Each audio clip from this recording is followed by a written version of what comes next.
نحمده ونصلي ونسلم على سيدنا ومولانا محمد رسوله النبي الأمين المكين الحنين الكريم الرؤوف الرحيم. أما بعد، فأعوذ بالله من الشيطان الرجيم. بسم الله الرحمن الرحيم. ان اللہ یحب التوابین ویحب المتطہرین. صدق اللہ مولانا العظیم. معزز و محترم سامعین و ناظرین گرامی قدر، آج ہم شب برات لیلۃ البراءہ کے موضوع پہ گفتگو کریں گے اور بطور خاص اس شب توبہ اور استغفار کے موضوع پہ کلام کریں گے. 15ویں شب برات، یہ وہ شب ہے جس میں اللہ رب العزت اپنے بندوں کی لغزشات، معصیتیں، خطائیں اور گناہ معاف فرماتا ہے، درگزر فرماتا ہے. یہ وہ شب ہے جس میں اللہ رب العزت اپنی شان و شوکت کے مطابق آسمان دنیا پہ اجلال فرماتا ہے. اللہ رب العزت آسمان دنیا پر جلوگر ہوتا ہے اور ندا دیتا ہے اور پکارتا ہے کہ کوئی ہے مجھ سے معافی طلب کرنے والا، کوئی ہے مجھ سے استغفار کرنے والا، کوئی ہے مجھ سے بھیک مانگنے والا، میں اسے اس شب عطا کر دینا چاہتا ہوں. کوئی ہے مجھ سے طلب کرنے والا، میں اسے عطا کر دینا چاہتا ہوں. عزیزان محترم، یہ شب مغفرت کی شب ہے، یہ شب توبہ کی قبولیت کی شب ہے، یہ شب اللہ رب العزت کی رحمت کی نزول کی شب ہے. تقاضا اس امر کا ہے کہ ہم اللہ رب العزت کی چوکھٹ پہ جا کے اس سے معافی مانگیں، توبہ کریں، اللہ رب العزت کی جانب رجوع کریں، پلٹ کے راہ حق پہ گامزن ہو جائیں. عزیزان محترم، شب برات یہ وہ شب ہے جس شب اللہ رب العزت اپنے خزانہ رحمت کو لٹاتا ہے. یہ وہ شب ہے جس شب اللہ رب العزت اپنے وسیع سمندر رحمت کو بہاتا ہے. چاہیے کہ ہم اس خزانے سے اس شب کچھ حاصل کر سکیں، چاہیے کہ ہم اس شب اس سمندر رحمت سے کچھ قطرے حاصل کر سکیں. خداوند کریم اس شب ندا دیتا ہے، پکارتا ہے، فرماتا ہے کہ کوئی بھکاری ہے میری دہلیز پر، کوئی ہے طلبگار میرے دربار پر، کوئی مانگنے والا ہے، کوئی بھکاری ہے، کوئی سائل ہے میرے در پر، میں اسے عطا کر دینا چاہتا ہوں، میں اسے بخشش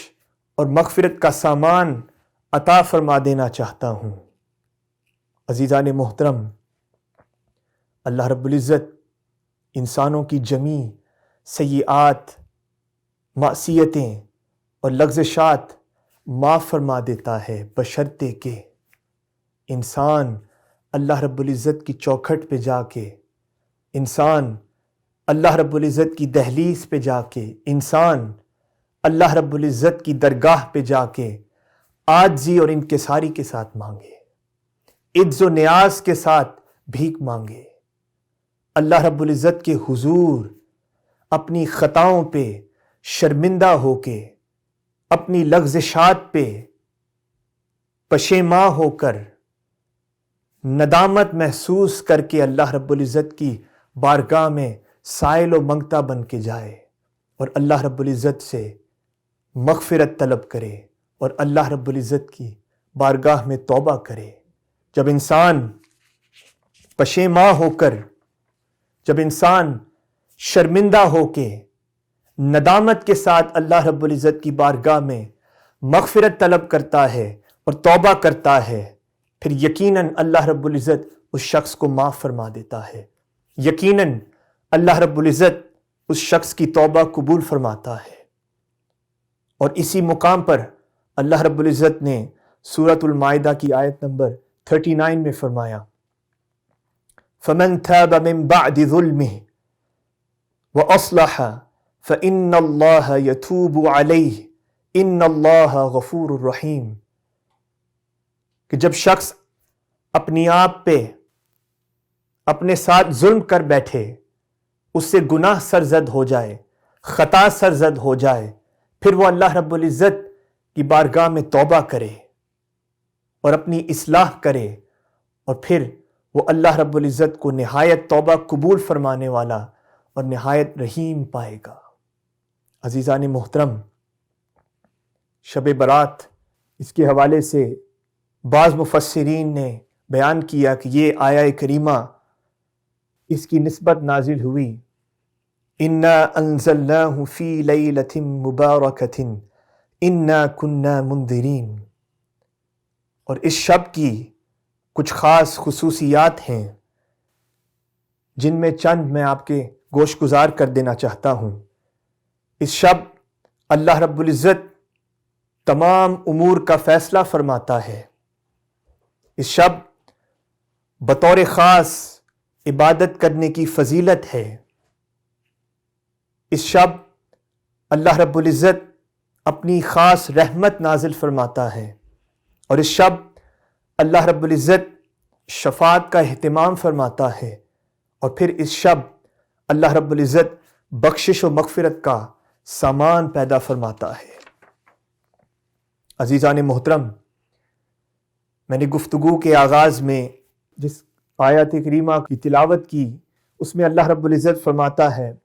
ان اللہ یحب التوابین ویحب المتطہرین، کہ بے شک اللہ توبہ کرنے والوں سے محبت فرماتا ہے، اور پھر فرمایا اللہ رب العزت متطہرین سے بھی محبت فرماتا ہے۔ یعنی اس آیہ کریمہ میں اللہ رب العزت نے دو طبقات کا ذکر فرمایا، ایک توابین کا طبقہ ہے اور ایک متطہرین کا طبقہ ہے، اور ان دونوں طبقات سے اللہ رب العزت محبت فرماتا ہے۔ توابین وہ طبقہ ہے جو نہ صرف توبہ کرتے ہیں، مگر یہ صیغہ مبالغہ ہے، مگر توبہ کرنے کے بعد توبہ کرتے ہیں اور کثرت کے ساتھ توبہ کرتے ہیں، یعنی کثرت کے ساتھ اللہ رب العزت کی بارگاہ میں رجوع کرتے ہیں، پلٹ کے واپس آتے ہیں، توبہ کرنے کے بعد توبہ کرتے ہیں۔ اور متطہرین سے مراد وہ طبقہ ہے جو اپنی عادتوں کو، اپنی خصلتوں کو، اپنے رذائل کو، اپنی جسم، اپنے جسد اور اپنی شخصیت میں جو کمزوریاں ہیں، جو خطائیں ہیں، جو لغزشات ہیں، جو معصیتیں ہیں، انہیں پاک و صاف کرتے ہیں، اپنے آپ کو طاہر اور مطہر کرتے ہیں۔ اللہ رب العزت ان دونوں طبقات سے محبت فرماتا ہے، مگر طبقہ متطہرین طبقہ توابین سے افضل ہے، فوقیت رکھتا ہے۔ عزیزان محترم، وہ اس لیے کہ انسان توبہ تو کر لیتا ہے، اپنے گناہوں سے رجوع تو کر لیتا ہے، مگر پلٹ کے گناہ کے راستے پہ دوبارہ گامزن ہونا ممکن ہے، محال نہیں ہے۔ اس لیے طبقہ متطہرین توبہ کرنے کے بعد اپنے آپ کو پاکیزہ، اپنے آپ کو صاف،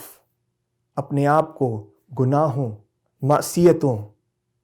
اور خطاؤں سے پاک اور صاف کر لیتے ہیں۔ اگر ہم چاہتے ہیں کہ ہم طبقہ توابین یعنی توبہ کرنے والوں کے طبقے سے منتقل ہو کے متطہرین کے طبقے میں شامل ہو جائیں، اگر ہم شمولیت اختیار کرنا چاہتے ہیں تو چند امور کا ہمیں جائزہ لینا پڑے گا۔ اگر ہم متطہرین کے زمرے میں شامل ہونا چاہتے ہیں تو آئیے ہم ایک اور آیہ کریمہ سے اس کا جواب حاصل کریں۔ اللہ رب العزت فرماتا ہے سورۃ البقرہ میں آیت نمبر 159 اور 160 میں، ان الذین یکتمون ما انزلنا من البینات والہدی من بعد ما بیناہ للناس فی الکتاب اولئک یلعنہم اللہ ویلعنہم اللاعنون، کہ جو لوگ اللہ رب العزت کی نازل کردہ کتابوں کی تردید کرتے ہیں، اس پر ایمان نہیں لاتے، اللہ رب العزت ان پر لعنت بھیجتا ہے، اور لعنت بھیجنے والے بھی ان پر لعنت بھیجتے ہیں سوائے ان کے الا الذین تابوا واصلحوا وبینوا فاولئک اتوب علیہم وانا التواب الرحیم، سوائے ان لوگوں کے جو توبہ کرتے ہیں، جو اپنی اصلاح کرتے ہیں اور جو حق کو ظاہر کرتے ہیں۔ عزیزان گرامی، اللہ رب العزت نے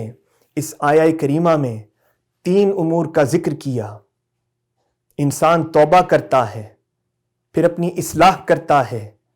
اور پھر حق کو ظاہر کرتا ہے۔ اگر ہم طبقہ متطہرین میں شامل ہونا چاہتے ہیں تو ہمیں ان 3 امور کا جائزہ لینا پڑے گا، انہیں بروئے کار لینے کی ضرورت ہے، انہیں اپنی زندگیوں میں عمل درآمد کرنے کی ضرورت ہے۔ جب ہم توبہ کرتے ہیں تو پھر سیئات کی وادی میں، لغزشات کی وادی میں دوبارہ رجوع کرنا،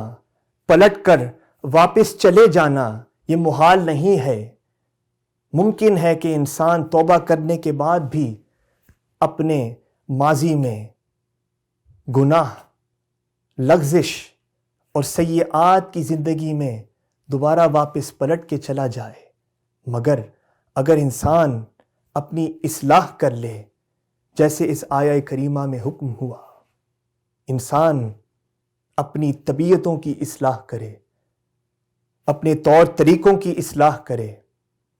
اپنی عادتوں کی اصلاح کرے، اپنی ترجیحات کی اصلاح کرے، اپنے فکر کی اصلاح کرے،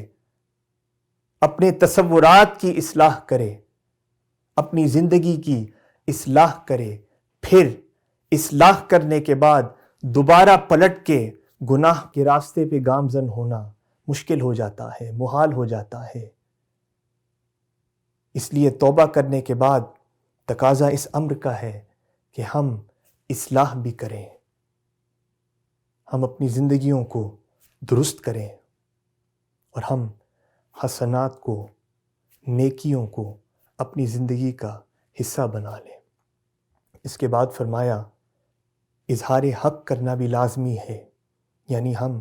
حق کو اور راہ حق کو اقرار کریں، اس کا اعتراف کریں، اور اپنے قول اور فعل کے ساتھ حق کو ظاہر کریں، یعنی ہمارا قول، زبان بھی حق کے راستے پر گامزن ہو، زبان سے، کلام سے بھی حق ظاہر ہو، اور ہمارے افعال سے، ہمارے اعمال سے بھی حق ظاہر ہو۔ جب ہم اظہار حق میں اپنے آپ کو مصروف عمل کر لیتے ہیں، پھر اللہ رب العزت ہمیں حق کے راستے پہ ثابت قدم فرما دیتا ہے، ہمیں استقامت عطا فرما دیتا ہے۔ عزیزان محترم، اب ہم توبہ کی حقیقت کی طرف بڑھتے ہیں کہ توبہ کی حقیقت کیا ہے، اس کا مفہوم کیا ہے، اس سے مراد کیا ہے۔ الامام القشیری اپنے رسالہ میں بیان فرماتے ہیں، وحقیقت التوبۃ فی اللغۃ العرب الرجوع، کہ اہل عرب کی زبان میں توبہ کی حقیقت رجوع ہے، یعنی پلٹ کر واپس آ جانا، رجوع کر لینا، کسی راستے کو چھوڑ کے منحرف ہو جانا، کسی راہ کو چھوڑ کے رجوع کر لینا۔ اور کہا جاتا ہے تاب ای رجع، یعنی تاب یتوب توبتاً، توبہ در حقیقت رجوع کو ہی کہتے ہیں۔ اور رجوع کس چیز سے؟ فرمایا فالتوبۃ الرجوع عما كان مذموما في الشرع الی ما هو محمود فی، کہ جو شریعت میں مذموم افعال ہیں، مذموم اشیاء ہیں، ان سے رجوع کر کے افعال محمودہ کی طرف رجوع کر لینا، اسے توبہ کہتے ہیں۔ یعنی سیئات کو چھوڑ کے رجوع کر کے حسنات کی طرف بڑھنا، اسے توبہ کہتے ہیں۔ معصیت اور لغزشات کی وادی کو چھوڑ کے رجوع کر کے حسنات اور نیکی کی وادی میں داخل ہو جانا، اسے توبہ کہتے ہیں۔ نافرمانی اور معصیت اور عصیان کے راستے کو چھوڑ کے اللہ رب العزت کی بارگاہ میں رجوع کرنا، اسے توبہ کہتے ہیں۔ خدا کی بارگاہ میں پلٹ کے واپس چلے جانا، اسے توبہ کہتے ہیں۔ خدا کی چوکھٹ پہ جا کے رجوع کرنا، اس کے حضور پیش ہونا، اسے توبہ کہتے ہیں۔ اور اس توبہ کے مفہوم کو سیدنا شیخ عبد القادر الجیلانی نے اس کی تصدیق فرمائی، انہی الفاظ میں غنیۃ الطالبین میں بیان کیا۔ اسی طرح حضور علیہ الصلاۃ والسلام نے توبہ کی حقیقت بیان کی، توبہ کی کیفیت بیان کی، اور اسے سنن ابن ماجہ میں نقل کیا گیا۔ حضور نے فرمایا الندم توبۃ، کہ توبہ ندامت کو کہتے ہیں۔ انسان جب اپنے سیئات، معصیتوں، لغزشات پر ندامت محسوس کرتا ہے، جب انسان اپنی غلطیوں پہ، اپنی نافرمانیوں پہ ندامت محسوس کرتا ہے، شرمندگی محسوس کرتا ہے، پشیماں ہوتا ہے، وہ انسان سمجھ لے کہ وہ مقام توبہ پر فائز ہے۔ جب تک ہم اپنی غلطیوں اور نافرمانیوں کی شناخت نہیں کریں گے، اس وقت تک ہم اپنی غلطیوں کا احساس ہی نہیں کر سکتے، اور جب ہم اپنی غلطیوں کا احساس ہی نہیں کرتے، اس وقت تک انسان اپنی غلطیوں پر شرمندہ ہی نہیں ہوتا۔ انسان اپنی نافرمانیوں پر ندامت نہیں محسوس کرتا، اور جب تک انسان ندامت محسوس نہ کرے،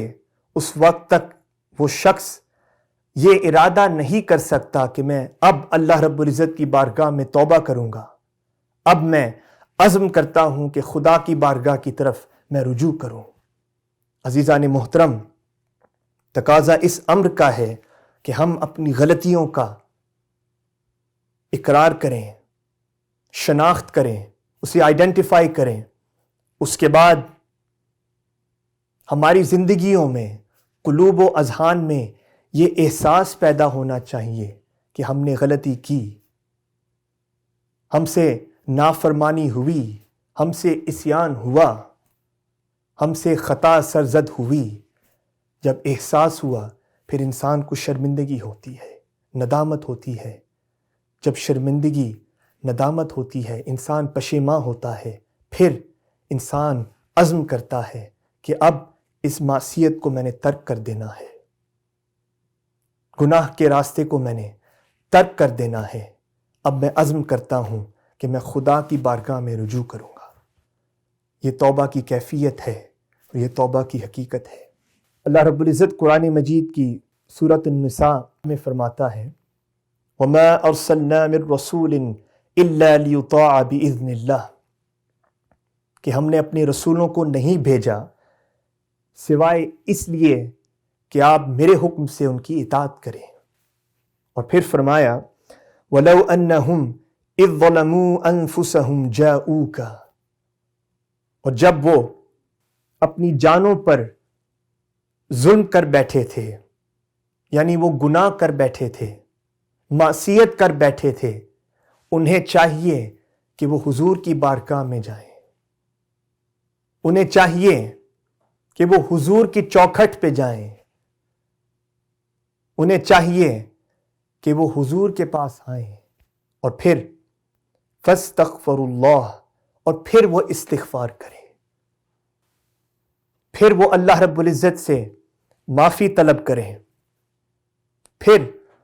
اللہ رب العزت سے بخشش طلب کریں۔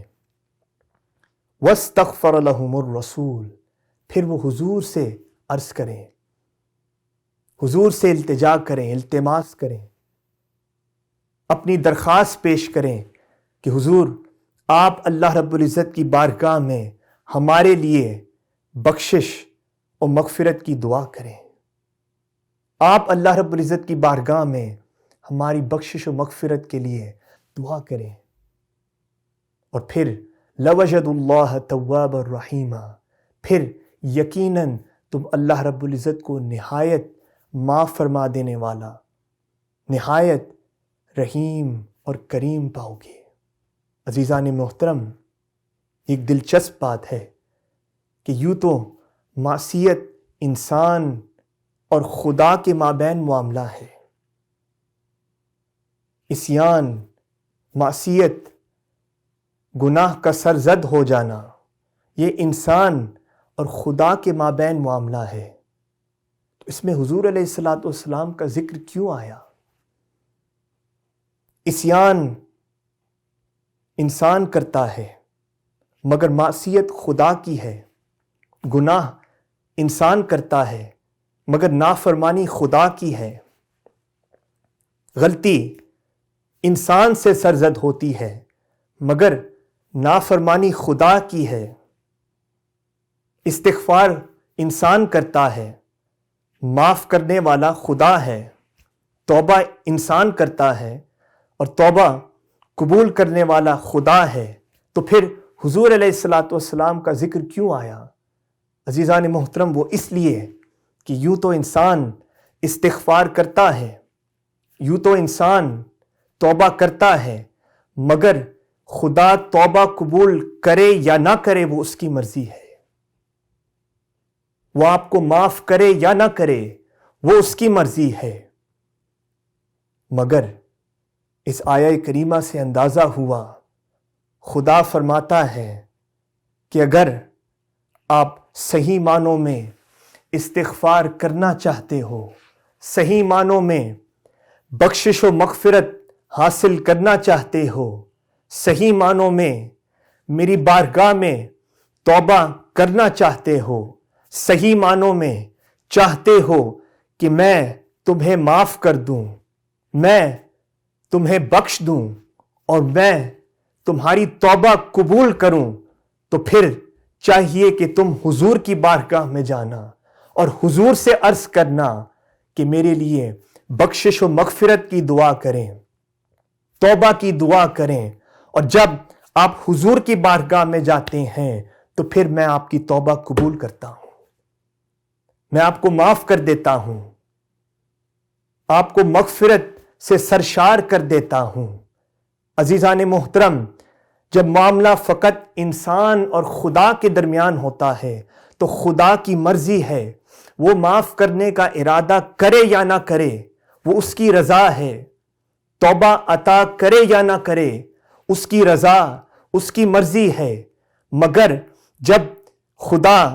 اور انسان کے مابین اس معاملے میں حضور علیہ الصلاۃ والسلام کا واسطہ و وسیلہ شامل حال ہو جاتا ہے تو توبہ اور مغفرت یقینی ہو جاتی ہے۔ عزیزان محترم، اندازہ ہوتا ہے کہ اگر ہم اپنی مغفرت، بخشش اور توبہ کو یقینی بنانا چاہتے ہیں تو ہمیں چاہیے کہ ہم حضور علیہ الصلاۃ والسلام کا وسیلہ اور واسطہ پیش کریں۔ صحیح بخاری میں نقل ہے، حضور علیہ الصلاۃ والسلام نے اللہ رب العزت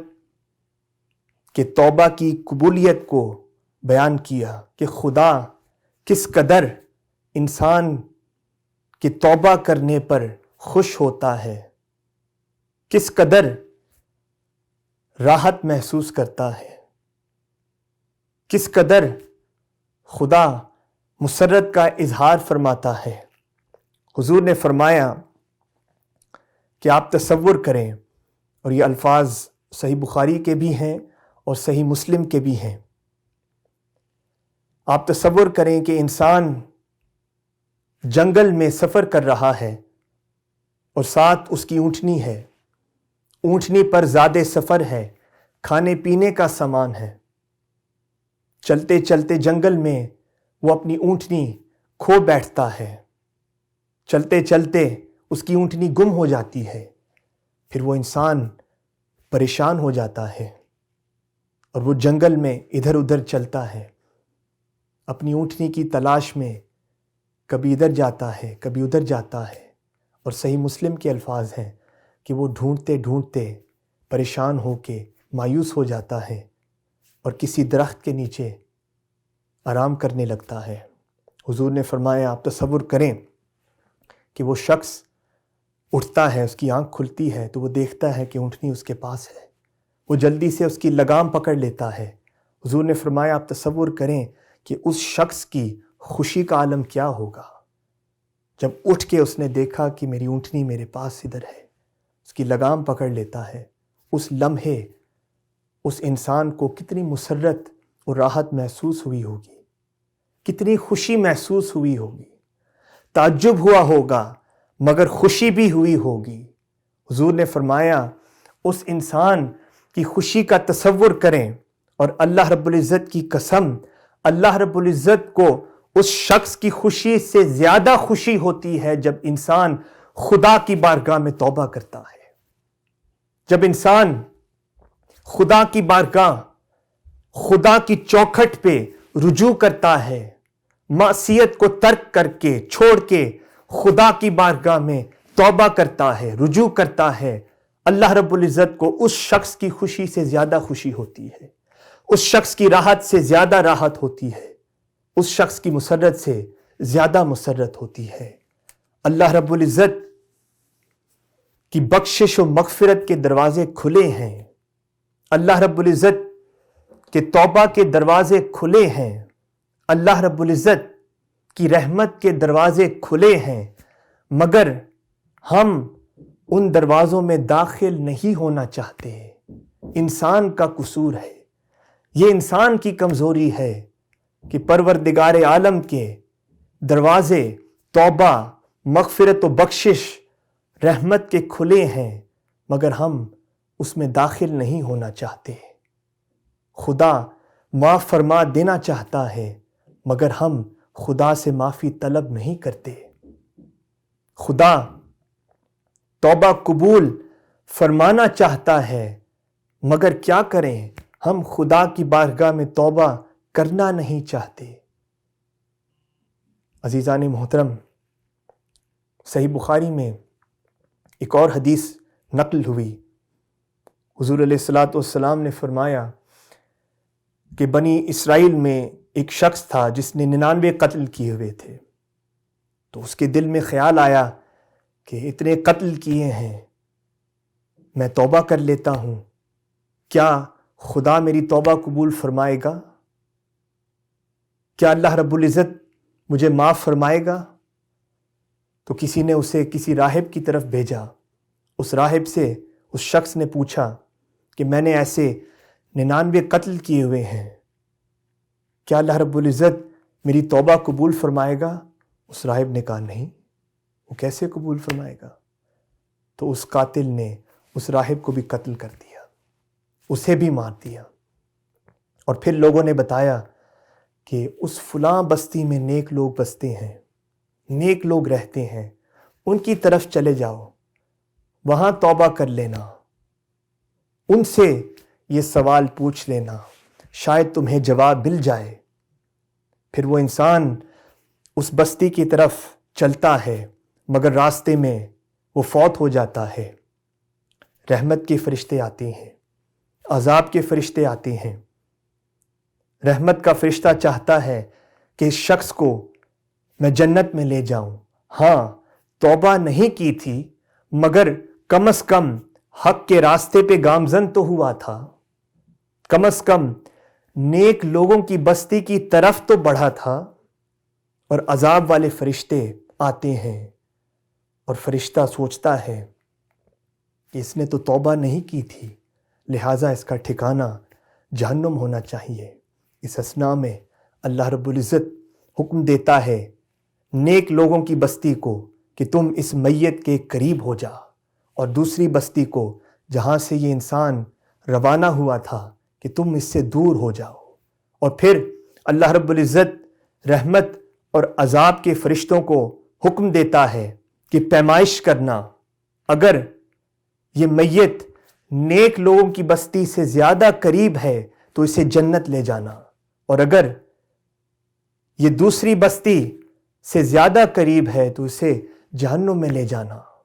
جب پیمائش ہوئی تو پتہ چلا کہ ایک بالشت کے برابر وہ شخص نیک لوگوں کی بستی سے زیادہ قریب تھا۔ خدا فرماتا ہے میں نے اسے معاف کیا، اسے جنت میں لے جاؤ۔ عزیزان محترم، اللہ رب العزت رب ذوالجلال کس قدر تواب ہے، کس قدر رحیم ہے، کس قدر ہمیں معاف کر دینا چاہتا ہے، کس قدر ہماری توبہ قبول فرمانا چاہتا ہے، کس قدر اس کے دروازے رحمت کے کھلے ہیں، کس قدر اس کے سمندر رحمت کے وسیع ہیں، کس قدر رحمت کے خزانے وہ لٹانا چاہتا ہے، مگر ہم توبہ نہیں کرنا چاہتے، ہم اس کی بارگاہ میں مغفرت حاصل نہیں کرنا چاہتے۔ سیدنا عبداللہ بن عباس رضی اللہ عنہما سے مروی ہے، اور اسے امام احمد بن حنبل نے نقل کیا، حضور نے فرمایا من لزم الاستغفار جعل اللہ له من ضیق مخرجا، کہ جو اپنے آپ پر استغفار لازم کرے، جو کثرت کے ساتھ استغفار کرے، جو کثرت کے ساتھ اللہ رب العزت کی بارگاہ میں مغفرت طلب کرے، اللہ رب العزت اس شخص کو ہر غم سے نجات عطا فرما دیتا ہے۔ اللہ رب العزت ومن کل ہم فرجا ورزقہ من حیث لا یحتسب،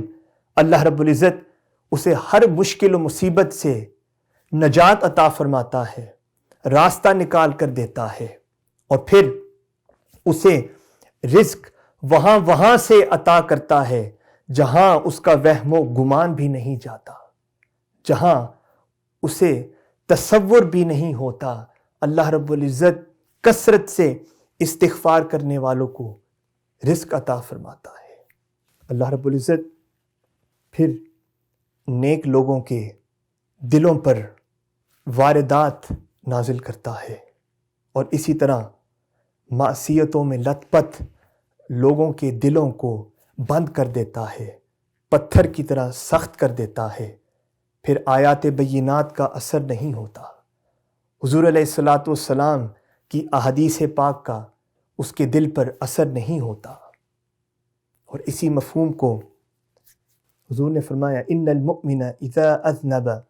كانت نقطة سوداء في قلبه، جب انسان غلطی کرتا ہے، نافرمانی کرتا ہے، تو اس کے دل پر ایک سیاہ نقطہ وارد ہو جاتا ہے، مگر جب وہ شخص فَإِن تَابَ وَنَزَعَ وَاسْتَغْفَرَ سُقِلَ قَلْبُهُ، مگر جب وہ توبہ کرتا ہے، استغفار کرتا ہے، تو وہ سیاہ نقطہ مٹ جاتا ہے۔ مگر حضور نے فرمایا فَإِن زَادَ زَادَتْ حَتَّى تَغْلَفَ قَلْبُهُ، مگر جب وہ مستمر ہو جاتا ہے اور کثرت کے ساتھ گناہ کرتا ہے تو اس کا دل گناہوں کے اندھیروں سے مغلوب ہو جاتا ہے، معصیت، عصیان، لغزش، خطا اور گناہ اس شخص کے دل کو اپنی لپیٹ میں لے لیتی ہے۔ مگر جب انسان حسنات اور نیکیوں کی وادی میں داخل ہو جاتا ہے، اعمال صالحہ کرتا ہے، پھر انسان کے دل میں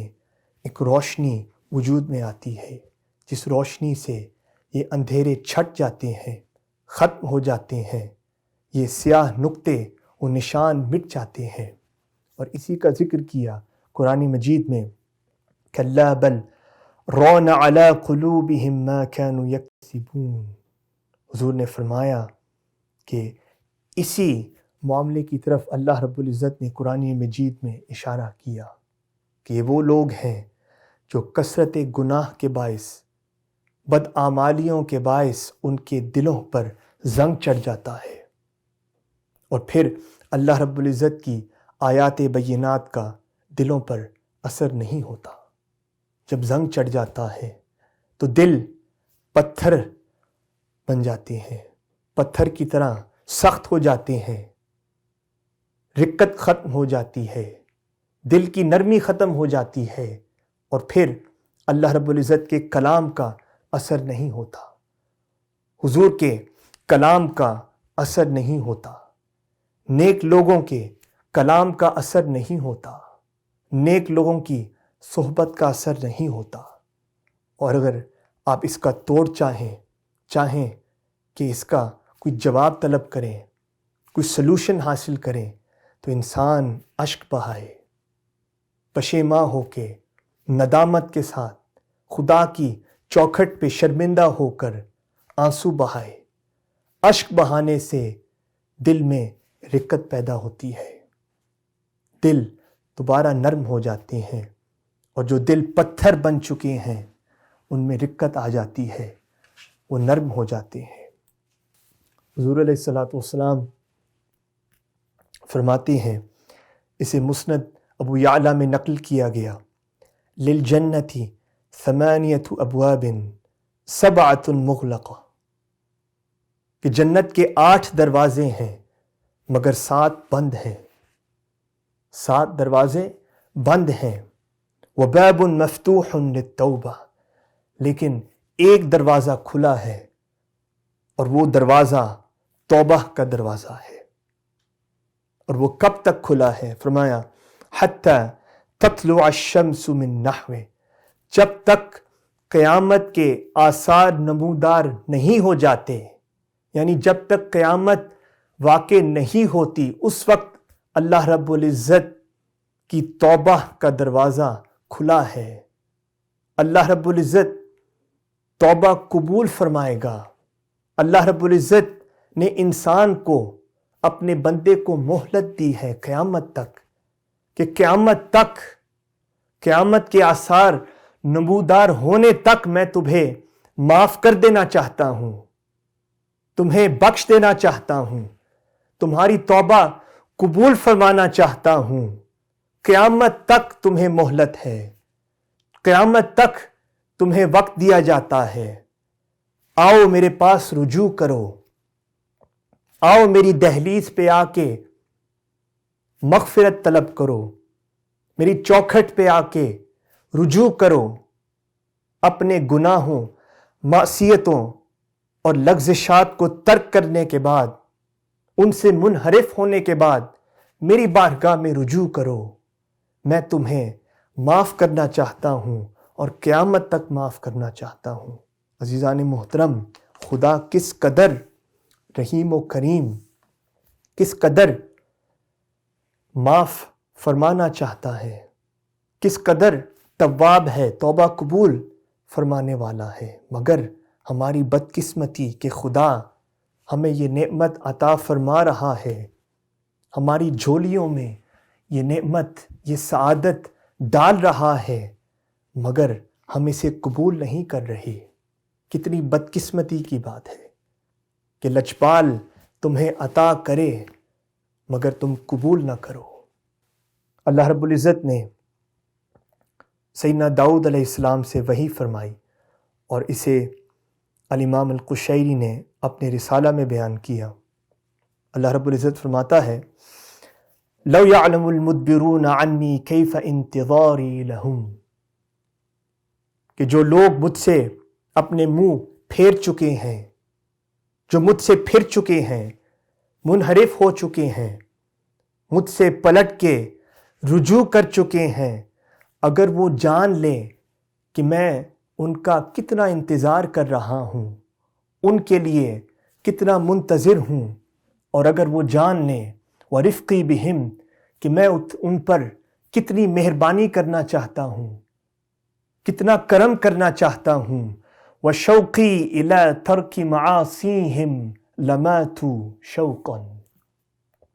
اور اگر وہ یہ جان لیں کہ ان کی ترک معصیت کا میں کتنا مشتاق ہوں، کتنا اشتیاق رکھتا ہوں، تو وہ یہ سن کر مر جائیں گے، ان کی موت واقع ہو جائے گی، ان کے جسم کے جوڑ منقطع ہو جائیں گے۔ اور یہ ان لوگوں کا حال ہے جو مجھ سے منہ پھیر چکے ہیں، جو مجھے چھوڑ چکے ہیں، جو میرے راستے سے منحرف ہو چکے ہیں۔ میں ان کے لیے بھی انتظار کر رہا ہوں کہ شاید وہ واپس پلٹ کر میری بارگاہ میں آ جائیں گے، وہ نیکی کے راستے پہ دوبارہ گامزن ہو جائیں گے، وہ حسنات کے راستے پر دوبارہ گامزن ہو جائیں گے، شاید سیئات کی وادیوں کو چھوڑ کے دوبارہ حسنات کی وادیوں میں داخل ہو جائیں گے۔ لہٰذا میں ان کا منتظر ہوں، ان کا انتظار کر رہا ہوں، ان پر مہربانی کرنا چاہتا ہوں، ان کا مشتاق ہوں۔ اللہ رب العزت نے حضرت داؤد سے فرمایا، سوچیں اگر یہ میرا ان لوگوں کے لیے ارادہ ہے جو مجھ سے منحرف ہو چکے ہیں، جو میری راہ سے منحرف ہو چکے ہیں، میرے راستے کو چھوڑ چکے ہیں، مجھ سے اپنے چہرے پلٹ چکے ہیں، تو سوچیں ان لوگوں کے لیے میرا ارادہ کیا ہوگا۔ فَكَيْفَ إِرَادَتِي فِي مُقْبِلِينَ إِلَيَّ، جو لوگ میری طرف بڑھتے ہیں، جو میری طرف آتے ہیں، جو میری طرف متوجہ ہوتے ہیں، جو اعمال صالحہ کرتے ہیں، جو صبح و شام قیام کرتے ہیں، صیام کرتے ہیں، میرا ذکر کرتے ہیں، عبادت کرتے ہیں، نیکی کرتے ہیں، تو اگر مجھ سے منہ پھیرنے والوں کے لیے یہ ارادہ ہے، ان کا منتظر ہوں، ان کا مشتاق ہوں، تو سوچیں جو میری طرف بڑھتے ہیں، جو میری جانب آتے ہیں، جو میرا ذکر صبح و شام کرتے ہیں، تو ان سے میں کتنی محبت کروں گا، ان سے میری کتنی چاہت ہے، ان کے لیے کتنا اشتیاق ہے، ان پر میں کتنا کرم کرنا چاہتا ہوں۔ عزیزان محترم، اللہ رب العزت کے رحمت کے دروازے کھلے ہیں، توبہ کے دروازے اس شب کھلے ہیں، مغفرت کے دروازے اس شب کھلے ہیں۔ تقاضا اس امر کا ہے کہ ہم اس دروازے میں داخل تو ہوں، اللہ رب العزت کی بارگاہ میں پیش تو ہوں، عاجزی و انکساری کے ساتھ، پشیماں ہو کر، اشک بہائے ہوئے اللہ رب العزت کی چوکھٹ پہ معافی تو مانگیں، توبہ تو کریں، اللہ رب العزت کی بارگاہ میں بخشش تو مانگیں۔ اللہ رب العزت اس شب عطا کر دینا چاہتا ہے۔ کسی نے سیدہ رابعہ العدویہ البصریہ سے پوچھا کہ میں نے بہت سے گناہ کیے، بہت سی معصیتیں کی، بہت سی لغزشات اور خطا مجھ سے سرزد ہوئے، اگر میں اللہ رب العزت کی بارگاہ میں توبہ کروں کیا خدا میری توبہ قبول کرے گا یا نہیں؟ اور سیدہ رابعہ العدویہ نے فرمایا نہیں، لا بل لو تاب علیک لتبت، نہیں، اگر تم توبہ کرنا چاہتے ہو تو شاید نہ کرے، توبہ قبول نہ کرے، مگر اگر خدا تمہاری طرف توبہ کرے تو پھر تمہیں توبہ کرنے کی توفیق نصیب ہوگی۔ یعنی خدا اپنی شان و شوکت کے لائق، اپنی شان و شوکت کے مطابق تمہاری طرف متوجہ ہو، تمہیں اپنے کرم سے نوازنا چاہے، تمہاری طرف اپنی شان و شوکت کے مطابق بڑھے، تو پھر تمہیں توبہ کرنے کی توفیق نصیب ہوگی۔ یعنی انسان کی توبہ سے پہلے خدا اپنی شان کے مطابق انسان کی جانب بڑھتا ہے، انسان کی جانب رجوع کرتا ہے، انسان کی جانب متوجہ ہوتا ہے۔ یہاں یہ سوال پیدا ہو سکتا ہے کہ آج تک میں نے استغفار نہیں کیا، توبہ نہیں کی، خدا کی جانب رجوع نہیں کیا کیونکہ خدا میری طرف متوجہ نہیں ہوا، آج تک خدا میری طرف نہیں بڑھا تو اس لیے میں بھی نہیں بڑھا، یا میں نے رجوع نہیں کیا۔ اس سے یہ مراد نہیں ہے، یہ مفہوم غلط ہے، یہ معنی غلط ہے، کیونکہ اللہ رب العزت سورۃ الرعد آیت نمبر 11 میں فرماتا ہے ان اللہ لا یغیر ما بقوم حتی یغیروا ما بانفسہم، کہ اللہ رب العزت اس وقت تک کسی قوم کی حالت نہیں بدلتا جب تک وہ اپنے آپ کو بدلنے کی کوشش نہ کریں، جب تک وہ اپنے آپ کو تبدیل کرنے کی کوشش نہ کریں، اپنے آپ کو بدلنے کا عزم نہ کریں، ارادہ نہ کریں، اس وقت تک خدا انہیں تبدیلی نہیں عطا فرماتا، اس وقت تک خدا انہیں نہیں بدلتا۔ یہ تصور غلط ہے کہ خدا نے اپنے کرم، اپنی عنایت سے ابھی تک نہیں نوازا، اس لیے مجھے خدا کی قربت نہیں حاصل ہوئی، یا میں خدا کی طرف رجوع نہیں کر سکا۔ نہیں، خدا فرماتا ہے آپ ارادہ کریں، عزم کریں، توبہ کرنے کا عزم کریں، اس کی قربت حاصل کرنے کا عزم کریں، صبح و شام اس کا ذکر کرنے کا عزم کریں، ارادہ کریں، پھر خدا آپ کی طرف متوجہ ہوگا اور پھر آپ کو توفیق نصیب ہوگی کہ آپ بھی صبح و شام اس کی عبادت کریں، آپ بھی صبح و شام اس کا ذکر کریں، اور آپ اس کی جانب، اس کی چوکھٹ پہ، اس کی دہلیز پر رجوع کریں۔ خدا نے آج تک اس قوم کی حالت نہیں بدلی، نہ ہو جس کو خیال آپ اپنی حالت کے بدلنے کا۔ عزیزان محترم، ہمیں یہ عزم کرنا ہوگا، ہمیں ارادہ کرنا ہوگا، ہمیں اپنے آپ سے یہ وعدہ کرنا ہوگا کہ ہم اللہ رب العزت کی بارگاہ میں رجوع کریں، یہ عزم کریں، یہ ارادہ کریں، پختہ ارادہ کریں کہ آج کے بعد ہم معصیت کے راستے کو ترک کر دیں گے، گناہ کے راستے کو ترک کر دیں گے اور حسنات اور نیکیوں کی وادی میں داخل ہو جائیں گے، اور اس راستے پر ہم ثابت قدم ہو جائیں گے۔ اب اختتام پر شب برات کی فضیلت پر 3 احادیث پاک کا جائزہ لے لیتے ہیں۔ امام بیہقی نے اسے نقل کیا، حضور علیہ الصلوۃ والسلام نے بیان کیا، اذا كان ليلة النصف من شعبان فاذا مناد هل من مستغفر، جب شب برات نصف شعبان کی شب آتی ہے تو اللہ رب العزت آسمان دنیا پر اپنی شان و شوکت کے مطابق نزول فرماتا ہے، اجلال فرماتا ہے اور ندا دیتا ہے، پکارتا ہے کہ کوئی ہے مجھ سے معافی مانگنے والا، کوئی ہے مجھ سے مغفرت طلب کرنے والا،